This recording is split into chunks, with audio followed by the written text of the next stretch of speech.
And we are live on Facebook, I hope. That's the plan at any rate. Welcome out there if you are joining us today. I'm Jayne Ann Krentz, and I'm here today with author Mike Krentz. And Hey, the name is not an accident. Mike is actually a cousin by marriage, and he writes medical thrillers. If you are one of those people who's been looking for more in the way of medical thrillers, because they're hard to find, and everybody loves them, it's you need to meet Mike. So welcome, Mike. We are here to thank you. celebrate his latest, which is Dead Reckoning, which is the latest in his Dr. Zack Winston series. And this series has come quite a ways. This is book 4, right?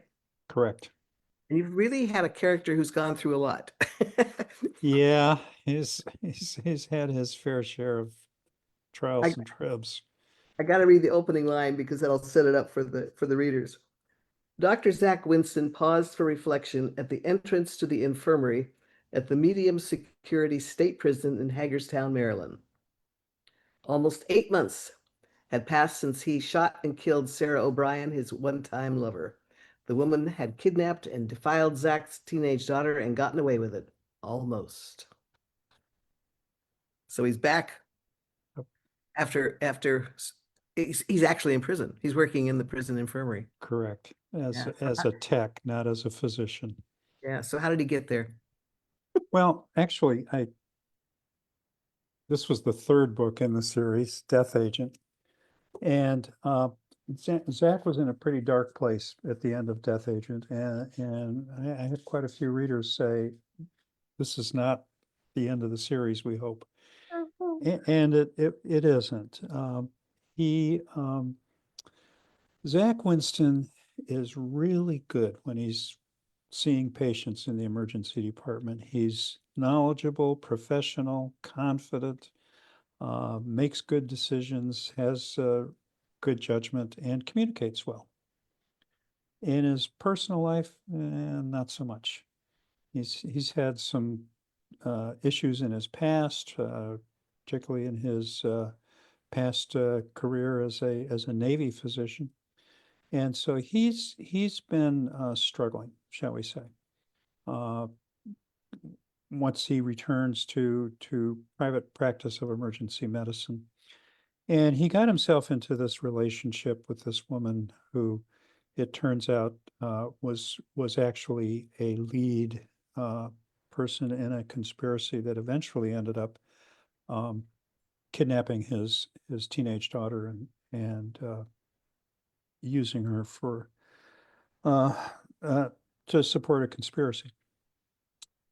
So at the end of Death Agent, Zach comes face to face after having gone through a whole bunch of uh, tragedies and interactions and bringing his daughter back to normalcy and whatnot. And he comes face to face with this woman who, first of all, deceived him and then took advantage of his daughter. And he just loses it. As And he someone and in a fit of rage and passion, she is unarmed, defenseless, and already injured from an earlier altercation. He shoots her. And just as the police arrive. So his choice at the end of Death Agent was, uh, do I go to trial or do I take a plea? And he took a plea, pled guilty to involuntary manslaughter because it was in a fit of passion that he did this. So this current book, Dead Reckoning, begins with him in prison and looking forward to rebuilding his life after this terrible, tragic thing that he did, which he totally understands was not good. Uh, and even worse, he involved his daughter in this final episode. And he's looking forward to parole, which has been the hearing has been canceled a couple times, so he's a couple months late for his parole hearing. And that opening scene that you read, Jane, is actually the morning of the day when that afternoon he's going before the parole board to get paroled. And then he's got to get his medical license back because he lost his medical license. And his goal is to redeem himself, which is the underlying theme of all these books is redemption. He needs to redeem himself for his family, for his community, his profession, and it's going to be a long uphill struggle that he's totally committed to doing. But there's some conspirators out there that are equally committed to making sure that he does not succeed. And I don't want to spoil this, but No. let's just say he doesn't make it to that afternoon's parole hearing because something happens to him while he's in prison. Okay. What could go wrong in prison? Yeah, right. You bring your own background as an emergency room physician into these stories, and you draw on your own experiences and your own memories and Mhm. of what it was like, and the emotional, the heavy drama that goes down in an emergency room situation. But you also have a legal element often in the stories. Correct. Yeah, it's like you're doing medical legal thrillers or some version of that, which is kind of unique. It is a unique situation. What's the draw from the legal side? Well, the first book, Dead Already, which I don't have in front of me, involved a bogus malpractice suit filed against Dr. Zack Winston. He's accused of missing an acute heart attack, and the husband of the nurse who runs the ICU in his hospital, and it is bogus, which they eventually figure out. But he gets sued for malpractice, and that's when he meets this attorney, Bridget Larson, who continues to be a main character through all four books, including Dead Reckoning. The background on that is during the course of my practice in emergency medicine, I did do a significant amount of medical legal consultation Ah, for both sides, plaintiff sides, defense sides. I didn't prefer one against the other. My role was to provide the medical expertise and look at the data and provide advice as to whether or not a case was worthy or not. So that's I've always been fascinated with the whole legal process, and it just made for a great kind of plot line through all four books because Zack and Bridget have this relationship that's on again, off again, on again, off again. And currently at the beginning of Dead Reckoning, it's way off again. So there's that plot line as well. But yeah, I think it's important to understand the legal ramifications and the fact that there are such things as frivolous lawsuits, and that there are such things as bona fide worthy lawsuits, and it's all based on the data and the yeah, facts. yeah. I like that combination of it's just interesting because those two worlds, the medical world and the legal world, each have their own rules, Yes, and they do. they each value facts, supposedly. Um, but there's rule there. What I'm trying to say is it's difficult for one to cross over into the other because they are fundamentally, one is about finding justice and or getting at the truth. Mhm. The other one is about healing. Fundamentally, it's got a different goal. You treat the guy who got shot at the scene, whether he's the good guy or the bad guy. Right, right. If he ends up in the emergency room, he gets treated. That's for sure. Yeah. And that's kind of different from the whole justice thing. Right. And part of the relationship between Zach and Bridget is she actually did a year or two of medical school before she decided that was not for her. And then she went to law school and became a plaintiff's defense attorney. So she's got a little bit of medical background, and she is very committed to uh, finding out the truth and proving the truth through facts and evidence, as opposed to rhetoric or innuendo or a lot of the things we see going on around us these days. Yeah, yeah, exactly. Well, it makes for a great combination because both the medical world and the legal world have there are such fundamental forces in our lives, for all of us. So it Mhm. makes for great reading. And the series is now, we're talking about book 4, Correct. and it's going to keep going. Yes, I'm working on book 5. Yeah, great. Yeah. We don't like to see series stopped just as we're discovering them. So for those of you out there who are interested in and love the medical thriller series, I can highly recommend Mike's Dead Reckoning. And we should also talk about the whole theme of redemption in your books. I know you mentioned it and you talked about it, Sure, sure. but you know me, my theory has always been that it's elemental things like that, the fundamental things that drive fiction in general.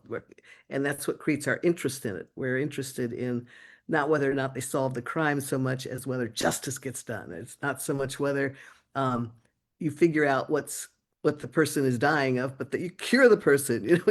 We want the resolution to the problem, and we want it done right. And I think that this whole series with redemption is really speaks to it's just we all fundamentally want to believe in it. We want to believe that you can redeem yourself. And I think that makes for a powerful storytelling voice. Right. I deliberately created this world where uh, the emergency department is its own little world. Yes. Yeah. When you're on duty as an emergency physician or nurse or whatever, uh, the rest of your life sort of goes on the shelf. Mhm. But it doesn't really, because you're still who you are and you bring all that with you. But what you do in those 8, 10, 12 hours, whatever it is that you're on duty, oftentimes reduces life to the very basics. Mhm. Life and death, survival, not survival, Yeah. evil versus good. You're not worried about what you're going to get at the grocery store or mowing the lawn or, all the other activities of daily life. So uh, I deliberately created this flawed character uh, because I love flawed characters. And he is no bright shining star hero. He's just a very, very good, competent emergency physician. And but he's had some issues in his life, and those issues eventually end up uh, influencing particularly his interpersonal relationships, not only with a love interest, but with his daughters, with his friends, with his colleagues. And so he is in midlife sort of reinventing himself, but not really. He's redeeming himself. Yeah. He's recognizing where he's been, and he understands how he might have done things differently, but he didn't. So now he's figuring out himself. And that's a very, I mean, the plots, I hope the plots are interesting, but what, excuse me, what I'm really drawn to is the characters. Yes. And that's what pulls everybody through a story, and it pulls everybody through a series. You want to go back into that world, see what the new problems are, see how they're dealing with them. And that's what I meant when I said the redemption is a very Mhm. powerful force for the reader as well as, it's just for storytelling. So you've had some experience teaching, teaching I the have. teaching fiction, fiction writing. And if you look back on the part of your career where you spent teaching fiction,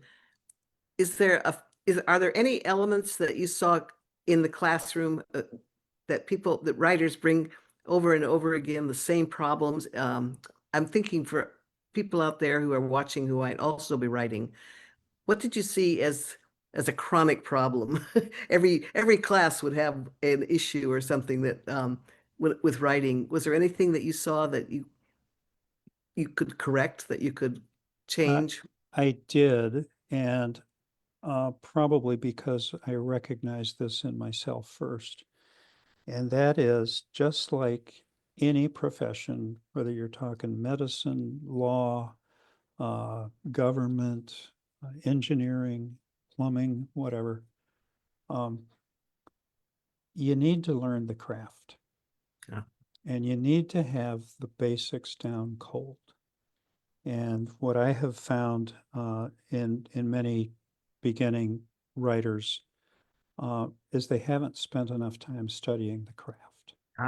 They Basic. don't understand the 3-act structure. They don't understand character arcs.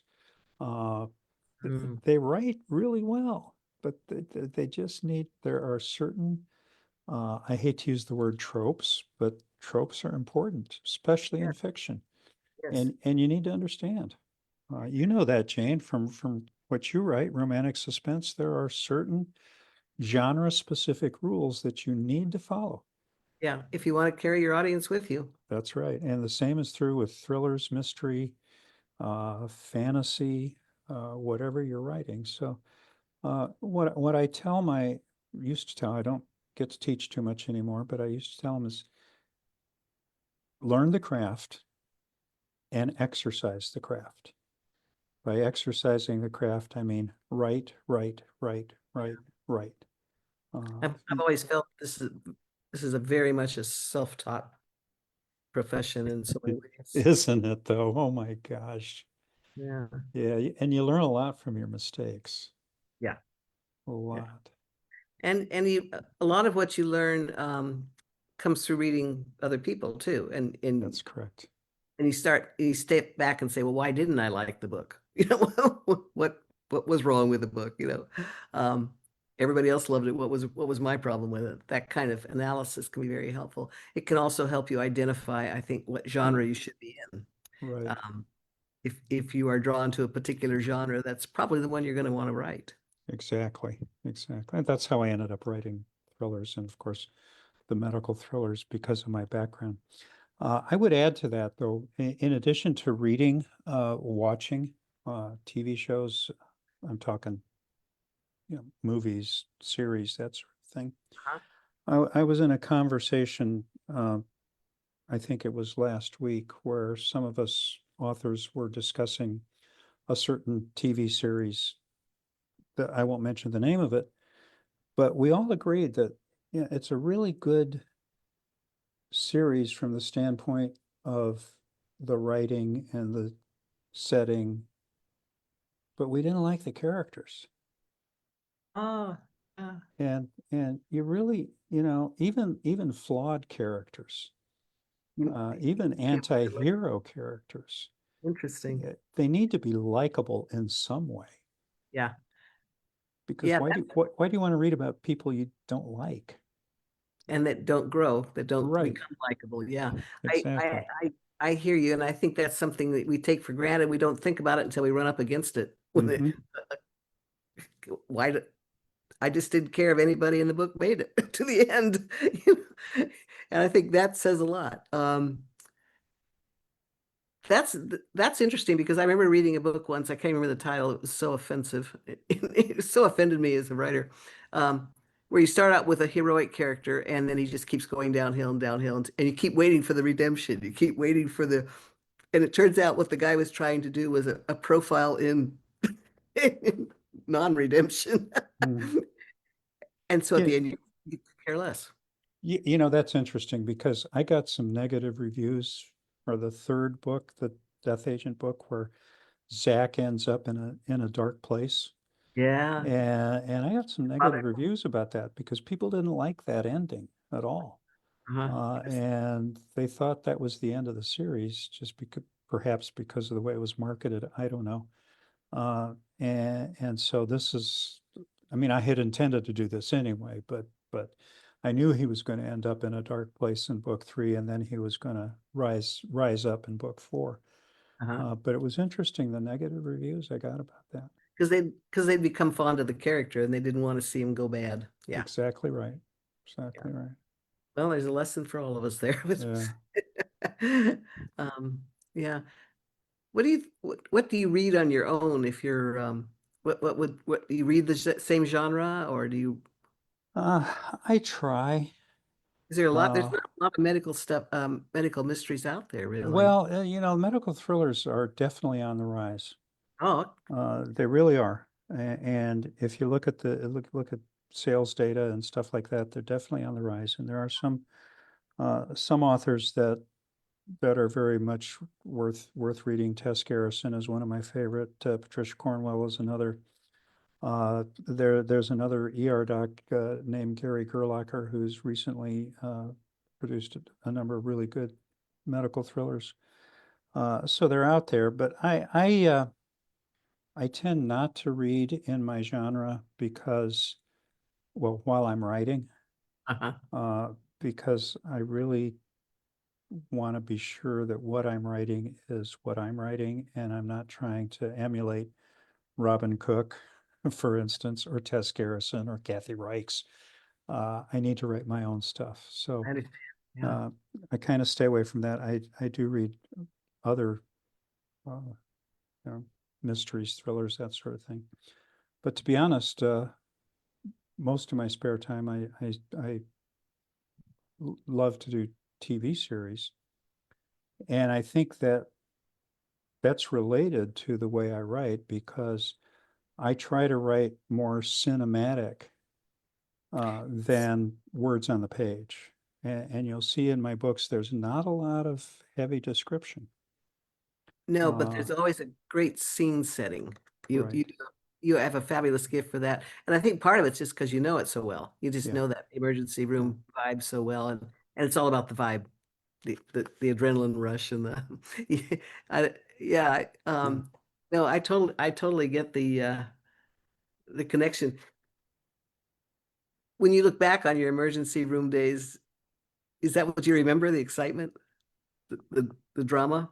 Well, let me, I don't know if you've seen or if any of the viewers have seen my very favorite TV series, which is The Pit, Mhm. which is a very realistic portrayal of the practice of emergency medicine in a Mhm. busy emergency department with really excellently crafted, true to life characters, setting, plot. The only difference between that show and real life emergency medicine is in any given 12-hour shift, you're never going to see that many crises. Okay. There you're going to see the traumas and you're going to see the heart-wrenching things that can happen to children. But in between that, you're going to be evaluating sore throats, sprained ankles, common colds and other things. But from the standpoint of a show that really, I think, gets it in terms of what the milieu of a busy emergency department is, that show certainly does. So that's a long-winded answer to your question of, I remember the drama, but I also remember the tragedies and Yeah, the heartbreak yeah, of things that you see and the just gut-wrenching experience of having to tell a family that a loved one is passed on, that would be particularly so if it's a child. I mean, that that never leaves you. no. There was a scene or an episode in The Pit uh, where a child came in and died, and I broke into tears, not because of what I was seeing on the screen, but what I remembered Yeah. uh, about things that happened Well, when it was I was the probably physician. a lot like dealing with combat trauma. Right. Um, yeah, you're never going to get over it because Yeah. it's So It's real death. Yeah. A fellow emergency physician said to me recently, you know, we all have PTSD. And he was right. Yeah. We do. We do. Yeah. So I part, totally believe it. Well, on another subject, let's talk a bit about process. When you put together a thriller like this, you obviously have to have a few things in mind, even if you are not a total dedicated plotter, like some people we could mention, not me. nor me. Um, but when you went into this book, for example, you knew you were working with the theme of redemption, and you knew you started out in the prisons system. Um, what was the process of putting together the rest of the story? How did that work? You know, this was a difficult process, this particular book, because I knew where I wanted to end up from where I was starting. But I also had plot threads and character arcs from the previous three books that had to also come together in this. So I'm definitely not a plotter. I start with a basic outline. I use Scrivener, and I'll do a very basic kind of plot-driven, character-driven outline in Scrivener that I then don't follow, because as I write, the story begins to evolve. And I I'm not saying that there's any one way to do things. In fact, I was on a webinar recently with someone who said there's as many different processes as there are writers, and one is not necessarily better than the other. But my process is to get inside my characters' heads and listen to them. Now, my characters don't really exist. So when I say I'm getting inside my characters' heads, this is the head I'm getting inside. And somewhere in here is percolating this character art, this plot, this story that I need to listen to, because I may only write so many hours a day, but the subconscious is constantly churning, Yeah. constantly churning. Yeah. You've probably seen this yourself, Jayne. You go to bed thinking you've written something just right, and you get up the next morning and you go, oh Yeah. no, that wasn't right. Or I gotta You go know, back and change that. Yeah. yeah. I think it's you have to leave as a writer, I think you should leave yourself open to the new ideas that will come up in the process of writing, because I think the act of creativity begets creativity. And that's my story, and I'm sticking to it.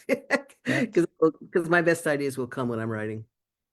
that's true. That's true. And that's why I tell back to this the issue of what do you tell young writers or beginning writers is, you know, you gotta get in the chair, get the fingers on the keyboard and write. Yeah. Uh, you can spend hours and hours and days outlining and thinking about it and whatnot. But as you said, Jayne, the story develops as you write it. Yes. And if you're character driven, like I think most of us really are, um, you need to let them tell you where they're going and where the story goes. Yeah. And it's just a weird creativity is just a weird process. Yeah. It looks from the outside looking in, it looks like chaos. It's I Ain't that the don't think truth? anybody's really I don't think we even understand how it really works in our brains. We don't understand how, No, we don't. We don't. you know, Uh, yeah. I saw a webinar recently, just last week. It was on setting, and one of the speakers was Walter Mosley. Mhm. And Walter Mosley said something that really resonated with me because I like to write character-driven stuff. He says, setting is not everything you researched verbatim or, you know, a lot of really heavy, dense description. It's how your character sees the setting. That's what you want to write. That's brilliant. Yeah. And it was really brilliant. Yeah, no, that encapsulates it Yeah, perfectly. yeah. And, you know, he's had some pretty good success, Mosley. So, Knows what he's talking about. yeah, No, no, that's little gem there for those yeah. out there yeah, because it's also what makes the world building go, because if you try to do the world building and then try to introduce your characters into it, drop them into it without, how do I explain this? The world building happens when the character sees the world around them, I guess is what I'm trying to say. Right. No need to explain it all up front. That's, I do see that as a common problem with plot problem with new authors.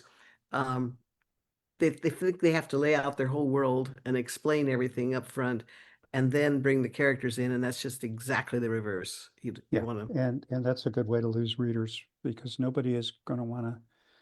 But by the time they're to probably page 3 and all they're reading is description, they're probably saying, "Okay, come on, come on, come on. What's yeah, the story? What's the story? What's the story?" read per story. Yeah. Yep. And the story is the characters and what the characters experience. Yeah. So Well, before we close, I should say congratulations on how well Dead Reckoning is doing. You've had some interesting number ones on over on Amazon and some great yeah, reviews. it was the #1 new release in medical thrillers for probably about 2 weeks Yes. on Amazon, which I was very pleased with.